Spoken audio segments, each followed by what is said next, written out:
So a lot of people in my previous videos about pink, the history of pink, and the cultural misogyny surrounding it ended up responding, oh, well, if I don't like pink, does that mean that I hate women? And I'm not sure that you're doing that. And normally I would just sort of push this aside as strawmanning, but I think enough people are misunderstanding the whole discussion here. Personal misogyny and cultural misogyny are two different things. If I were saying you hate women, that would be personal misogyny, and I am not doing that. However, pointing toward ways that a culture might look at women as inferior is cultural misogyny. It's the culture that is hating women.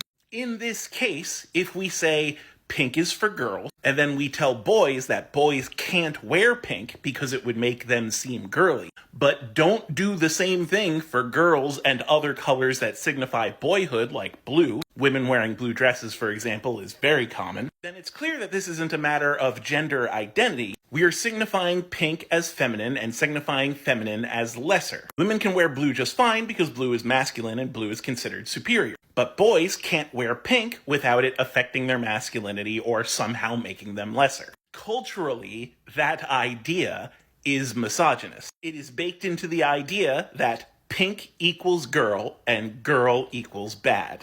You may not think that girl equals bad. Even the people who don't like pink may not think that girl equals bad. But the cultural idea surrounding it, the reason why we tell boys not to wear pink is because of an in-baked misogynistic idea that girl equals bad. So no, I am not saying you or anyone else who doesn't like pink hates women. However, I am saying that if you don't wear pink because you don't want to seem girly, that is internalized cultural misogyny. And yes, that's the case even when it comes to gender expression. That's why a lot of trans and non-binary people struggle to wear pink if they like pink, because they feel like they have to avoid it if they need to express their gender correctly, right? But that comes from a place of internalized cultural misogyny.